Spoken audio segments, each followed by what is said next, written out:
are back. We are glad to have you back. Welcome penzi mtazamaji hapa kwenye Nuru ya Asubuhi. Today is Thursday and we are here to discuss on matters diabetic, part B of this. And we are sana dealing with the management part. Also, we are going also to the people who are healthy. How can you also ensure you are having the prevention some of the risk factors for the healthy people? We are here with a nutritionist by the name John Kimani from Bahati Sub-County Hospital, and he is here to enlighten us more on what we should do, because I believe in most of the families, kama sio wewe kuna mtu, uncle, shosho, huka, somebody, cousin, fulani, huwa kukosi such a person.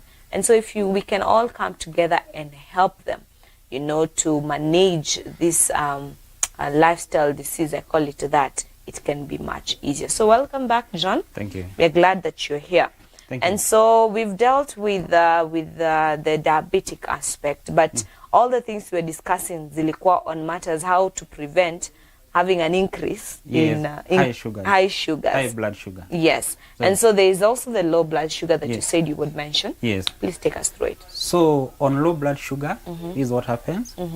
Today we said you are using sugar wherever you are. Yes. Your heart is using sugar, your brain is using sugar, the heat in the body, that's sugar. Yeah. So in simple terms, sugar is running your body. Yeah. So, but you need that sugar. And that sugar is coming from what you eat.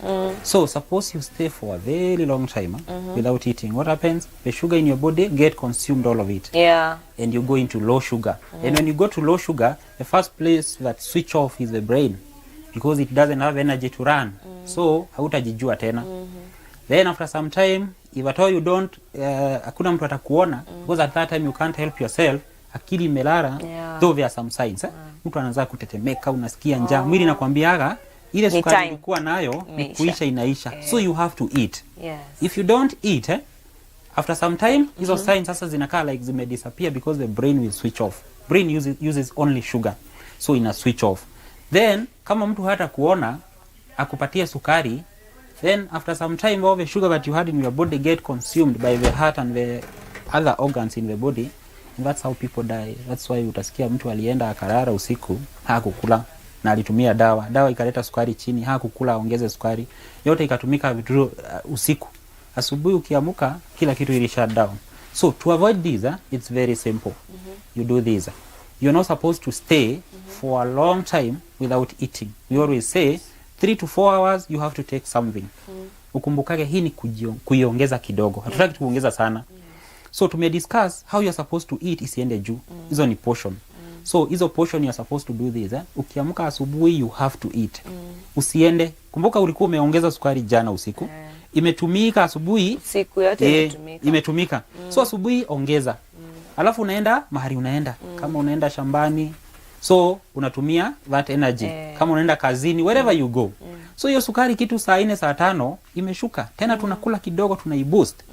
Ikifika saa 7 imeshuka. Mwili ya diabetic people they know those signs, all of them. You ask them, watakwambia niko na njaa, majority know. Hata hasira. So saa 7, so it's simple. You don't take long before you eat. What is the time span that you're supposed to ensure ujapitisha? So let's say 3 to 4 hours. 3 to 4 hours. Except you must at night. Take that food. You must take that food okay. During the day. At night, lazima ukule supper. You have to take dinner before you sleep. Ukizasikia usiku like kuna hizo signs you are feeling them, you wake up and you feed. Yes. Na kama kuna mtu unapataka usiku ndio amelemewa, wewe jua hakuli vizuri. Ukisikia mtu anaenda tu kwa hospitali anaambiwa sukari yako kila wakati iko chini, huyo hakuli. Okay. Maybe ana hakuli. So that's the issue. So proper tunasema you take small meals, yenye tumediscuss hapa, at a regular frequency. Isikae you keep adding kidogo. Okay. So that's all about hypoglycemia and always note those signs. Ukienda kanisa, because many people make mistakes on Sundays when they are going for functions. Unaenda harusi, chakula utapewa saa 10. Mwili yako itarana aje mpaka hiyo saa 10 ugoje chakula. You carry maybe even one fruit ya kuiongeza. And that's why utaambia mtu wa sukari beba sweetie. You know the reason? Yeah. Ili ukizasikia hauna chakula, unaweza kula pale katikati. So sometime wakati imeenda chini, we don't consider this diet anymore. So hiyo nitakwambia because imeenda chini, take hii yenye iko na sukari ndio iongezeke. So there's a time people are told to take soda. Yes. Okay. It's when it's low. Na utasikia hizo signs. Okay. But if you want to avoid that, because hiyo ni improper management, you're not supposed to go hypo. Okay. Kwa sababu before you go hypo, niwe haukukula vizuri. So we kula vizuri, you will not go there. Okay. So that's all about the diabetic, hypo. the hypoglycemia. Okay. Yes. Now we have the risk factors for healthy people. Yes. How can we make sure out there no one gets diabetes? No one gets diabetes. So on the risk factor, we have some which are manageable. Okay. Or you can control. Some of them you cannot even control. So hizo sasa tutakwambia how you prevent that. Okay. So we start with what is manageable. If you are there and you're overweight, that's a risk factor. You are at risk of getting diabetic. And when you say overweight, Yeah. do we have a standard weight that people should have? We have something called BMI. We check your weight. We check your height, yes. We calculate your BMI. Yeah, we tell you you're overweight. That one can only be done maybe by a professional who will calculate that. Okay. But so watu waende waangaliwe. Watu waende waangaliwe. Sawa. So any person who is overweight or obese. So sasa ni tujue management ya hiyo tutafanya mazoezi. Okay. You need to reduce on that. Okay. On the weight. Number 2, kuna wale watu tunasema they are not active. Wewe unakuja kwa ofisi, you stay in the office, ukitoka unachukua gari or motorbike, you go mpaka nyumbani, you never exercise. That's a risk factor. Okay. Prevention for that, actually we are going risk factor and prevention. Ya kila kitu. We are going to do it one on one. So, kama unafanya hivyo, we talked about exercise. You have to keep on exercising your body. Ndio hizo cells zako zikuwe sensitive. Na zi open up. Ndio mwili tumie sukari vizuri. Okay. That's the second one. The third one, eat unhealthy eating. Kuna watu wanakula vibaya. Any person who takes a lot of these foods that we say they are highly processed. Fast foods. Yes. So what happens when you take fast food? Mimi nakula chips kila siku. The chips, tunasema it's a fast food. It is fast from the word, it will be digested very fast. Inaingia tu kwa system. Inakuwa digested. Sukari yote inadepositiwa kwa mwili. Now mwili ikiona sukari inapanda because you're not diabetic here, inatoa a lot of insulin. Hiyo sukari inawekwa kama mafuta. You get overweight. Ni mafuta tu itakuwa stored kwa mwili. Hiyo ndio itafanya after some time your body will become not sensitive to your insulin. You get diabetic. Okay. Same to sugar. Mtu anataka you take a lot of biscuits and sweets. No hizo vitu. Yes. You want to take a lot of red meat kwa wingi. Hiyo ni mafuta. To be stored, utaenda overweight, utaenda obese. Mwili yako itakuwa not sensitive to the insulin that's produced by the body. Another thing is stress.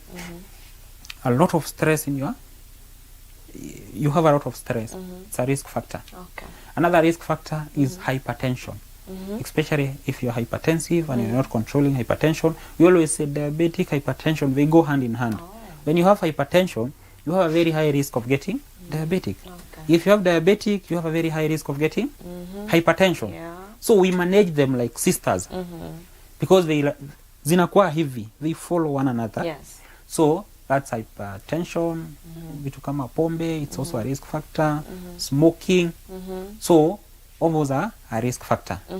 So, and to control that, tumesema, kama ni alcohol, people are supposed to take. If it's stress, jaribu manage hizo stress, like that. Okay. But we have some other factors, ama risk factors, which we cannot control. Okay. Sometimes it's family history. Mtu kwao wanakuwa diabetic. So what do you do if kwenye nyumbani kuna that? We have discussed about exercise. Fanya mazoezi. Always. Because you are at risk of getting it. Kula vizuri, a lot of vegetable, a lot of fruits. So in this case, hatusemi ati fruit at you limit whichever, but a lot of fruits and a lot of vegetable. Ikabaide bado hii hapa hatu limit ni kukula proper fruits and vegetables. And vegetables. Okay. And you take a lot of water. Okay. You avoid stress kwa sababu kwenyu there is that. So another risk factor is pregnancy. Hizo tunasema sometime that one we don't have much to say. It's hormonal. But still exercise will play a part in that control. And then age. As people age, the risk for diabetic inakuja. That's one we cannot control. So we deal with what we can control. The controllable. Yes. Hizi zingine, God will take care of us. Continue also praying that in your generation kusikwe na. Yes. Anyway, now there's the signs and symptoms. Yes. Because with these risk factors that we need to prevent, and maybe for someone mwenye amekuwa already their family history anaangalia naona hapa there can be something. Yes. And so what are some of those signs and symptoms? Signs and symptoms. Yes. On signs and symptoms, we always say this. Everybody nowadays you're supposed to keep on checking your sugar. Everybody, whether you're healthy or not. Squeezing and this, hakuna kusema ati ni age fulani. Unajua kitambo kulikuwa na myths and misconception ati diabetic is for rich people. Unajua why they used to say that? Because the rich people at that time walikuwa na sedentary lifestyle. Hao ndio walikuwa na kila wakati wako kwa gari. Unaona? Kila wakati hawakuwa wanafanya kazi ngumu. So the rich. So it was known for the rich. Squeezy, everybody, I don't know, kila mtu, nobody is active. Hata mwenye, so saizi it's for everybody. Nobody anaweza sema ati mimi, ati kila mtu saizi hataki kutembea mguu, hataki kukimbia, hataki kulima. Kuna boda nini kila kitu. Yeah, kila kitu. So we always say saizi everybody, actually we are supposed to check our sugar at least once every 6 months. Wenda tu kwa facility yote waambie hebu pima sukari yangu. And the reason we do that, I always like, no, ukifanya kitu ukijua the purpose, itakusaidia. So we said the purpose ni tusipate hizi magonjwa. Utaki kupata heart attack. Itakuja na diabetes. Utaki kupata the stroke. We discussed that last time. Utaki kupata kidney failure. So the moment you know, mimi sitaki kuingia huko, because we have seen people who have gone through that. At least you understand. Once every 6 months, enda tu kwa facility yote near you, ambie pima sukari yangu. Akikwambia iko sawa, you don't have to keep on checking. Gojea, utapima tena. So everybody. But we have some signs and symptoms ya mtu mwenye already ako diabetic. The first thing, you feel you are tired always. Nasikia tu unataka kulala. Fatigue, excessive fatigue. We utaki anything. So you're supposed to go to the facility and get checked. That is the first sign. Another sign, mdomo inakauka. Unakunywa maji. Hii maji ikiingia kwa mwili, after some time wewe uko na kiu. Excessive thirsty. The reason for that is because mwili yako, because of the high sugar, actually zinaenda hand in hand. When somebody is diabetic, there's a lot of urination. Frequent urination, which is the other sign. Usiku unaweza pata mtu ametoka mara 3, mara 4. Because now mwili, you know, the kidney knows, wakati when the sugar is high, kuna kuwa na the way the body is supposed to balance. We call it osmotic balance. So a lot of water is drawn out from the cells by the sugar. Inatolewa na kidney. So there is frequent urination as a sign, which will lead to dehydration kwa mwili, na mwili itasema nataka maji. Kwa sababu maji yote imetolewa na sukari. So inaenda hand in hand. Frequent urination, thirsty, hand in hand. Then from there, so that's another sign. Another sign for somebody who is diabetic, who can be diabetic. No, who is already, when you have those signs, hujajua bado uko diabetic, but you're already diabetic. You are at home there, you don't know. Those are signs and symptoms ni kusema uko nayo, but hujai kuwa diagnosed, hujai enda kwa facility ukaambiwa uko nayo. And there are so many people out there who are hawajui. But you know, the moment they know, management ianze, we safeguard these. So hizo signs, kuna hiyo prevention, we discussed about it. Hiyo ni mtu mwenye hana kabisa. But just in case you have those signs, it's good you go to the facility and get checked. Kama iko hapo. So wound healing inakuwa shida. Yes. So that's another sign. You have a lot of infections in the body. So those are the major signs. But we always say, diabetic sometimes it's very silent. You don't feel the symptoms until maybe easy complications imekuja. So keep on checking and checking and checking. Yes. So that's all about the signs and symptoms. So kuna zingine mingi unaweza pata ziko hidden. So those are the major one. But just after 6 months, just go to the Go facility and just Yes. be checked. Yes. There are those who would just ask maybe for 100. I've seen the facilities unaambiwa ni 100 bob kupimwa. Yes. And there are those where it is free. No. Zote ni We free. have to pay. You have But to if pay. at all you have NHF cover, Uh-huh. it's covered. Okay. Yes. Sawa, But hata sawa. mwenye hana, Mm-hmm. it's not expensive. It's not expensive. Around how much? Not more than 200. Not more than. Hey, spare. Imagine in 6 months, just Yes. 200 bob wende wangalive. Yes. It is crucial. And as we get to wind up, kuna hii issue imekuwa ya miti shamba. Yes. There are those people who you find they are using, they come to the hospital, they have wanapewa prescription. But now wanaenda huko wanaambia ukitaka kupona kabisa kabisa tumia miti shamba. Yes. So tell us a bit about that. Mitishamba. Uh-huh. The first question is, who gave you mitishamba? That's the first question. Wenye Because mitishamba. that is not somebody. If somebody is authorized by the government and licensed to do it, I will not talk about it. Okay. But mimi nimeenda leo nimetengeneza mitishamba and then I tell you utakuwa unakunywa hivi. Kapu mzima pade. Yes.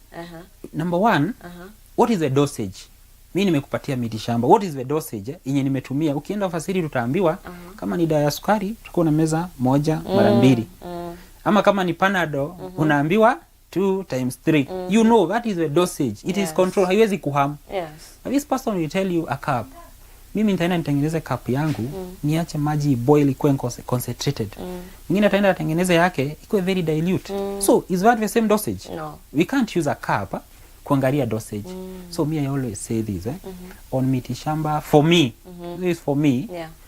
Unless it's like somebody is licensed to do that. Okay. I not recommend for that. And can you, if someone is licensed and you're using both medicine, can you use medicine and mitishamba at the same time ama ni uchukue moja, chaguo ni moja?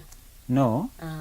Okay, like hiyo mitishamba for us in government facility we don't talk about it. Okay. It's highly not recommended. Okay. But see there are people you hear mi ni kusikia nasikiaga kuna mtu ati ako license but I don't know about it. Okay. But what we say is this go to the facility, wacha tu na mitishamba.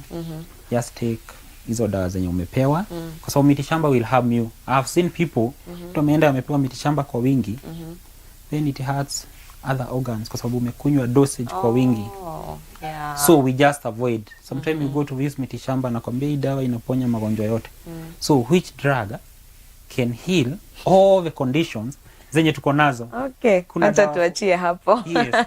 Sawa sawa. Yes. Thank you so very much, John Kimani, for making time for us and educating us more on how we can stay healthy.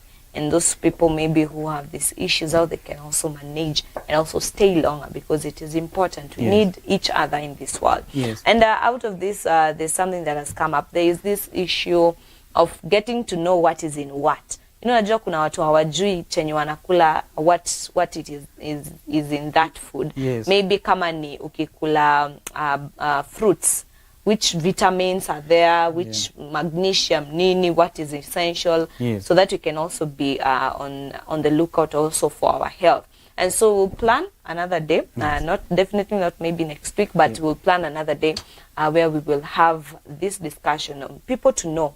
When you're told take fruits, it's because it's going to help you in this and that. When you're told take this is why. So we need to know that. And so thank you so much. And when you go to Bahati Sub-County Hospital, salimia Lucy Kinanu sana and the entire team. And thank you for making time for us.